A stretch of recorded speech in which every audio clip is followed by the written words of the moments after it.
Hey y'all. So you didn't lose your wings. You just forgot they were there. Have you ever looked in the mirror and wondered, how did I get here? Not because of your age, not because life changed, but because somewhere along the way, you stopped recognizing the woman that was looking back at you. Maybe it happened little by little. You spent years taking care of someone else, trying to just keep the peace, trying to become what someone else expected you to be, trying so hard to not disappoint people that one day you realized you had disappointed yourself. You forgot what made you laugh. You forgot what it felt to feel alive. You forgot what your dreams even were.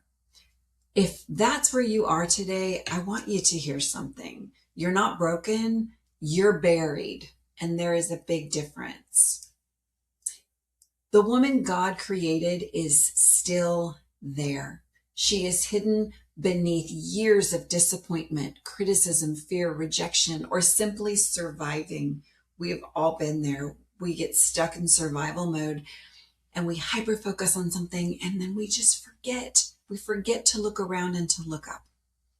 That's why this podcast is called Never Hide Your Wings, because somewhere along the way, many of us learned to fold them up, to make ourselves smaller, to stay quiet, to stop dreaming, to stop believing that we mattered.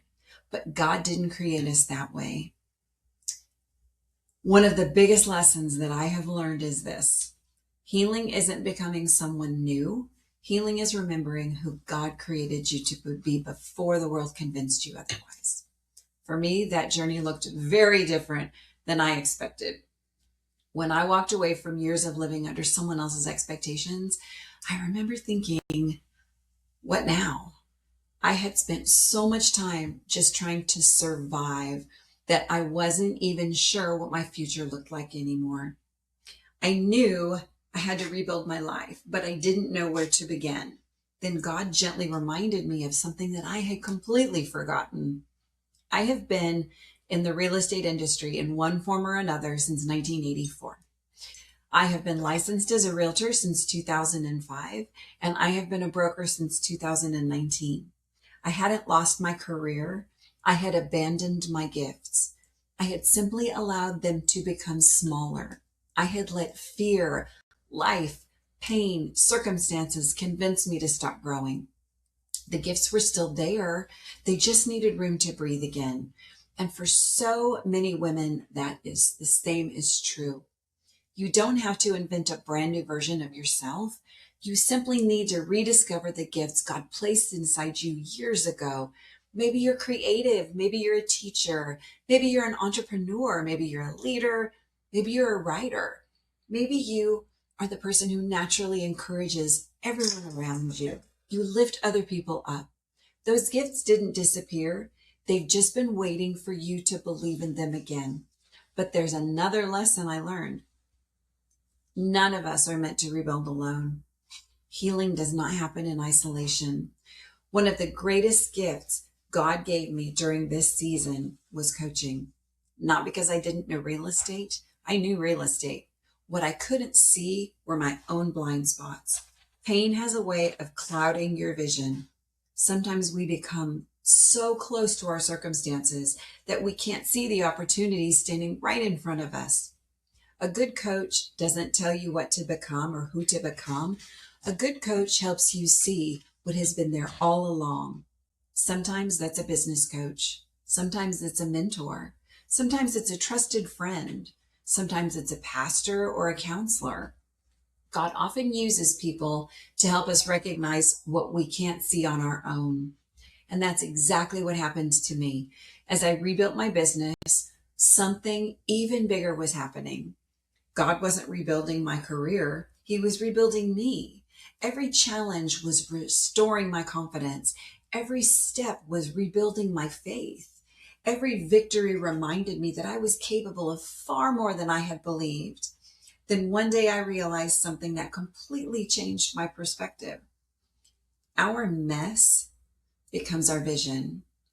Everything I walked through, the heartbreak, the disappointment, the years of feeling invisible, the rebuilding, none of it was wasted.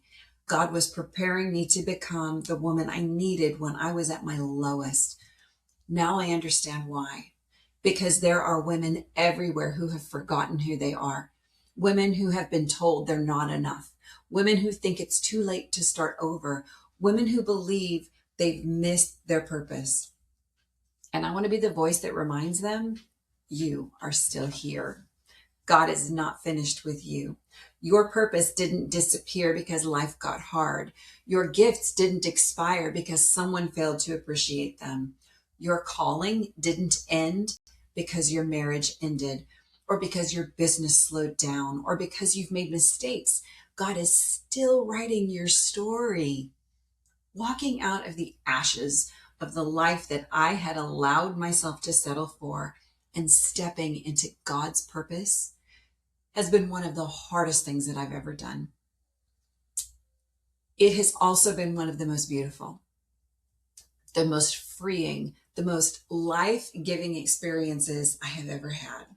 Today, I thank God for every part of that journey, not because I would choose the pain over again, but because I wouldn't trade the woman God created through it. If you are listening today and you're wondering where to begin, let me leave you with this. Ask yourself 3 questions. What gifts has God already placed inside of me? Who has God placed in my life to help me see what I can't see? And what would life look like if I stopped hiding my wings? I truly believe that every woman has a purpose that's bigger than her past. Every woman has gifts the world needs. And every woman deserves someone reminding her of that until she believes it herself. That's why I'm here. It isn't just a podcast. Not for me. This is a community. This is a place where we remind one another that no matter what we've been through, we can rise again. Thank you for spending this time with me today. If this episode spoke to your heart, I hope you'll share it with another woman who may need this reminder, because someone out there is waiting to hear that it's not too late. Until next time, keep choosing hope, keep choosing courage, and whatever you do, never hide your wings.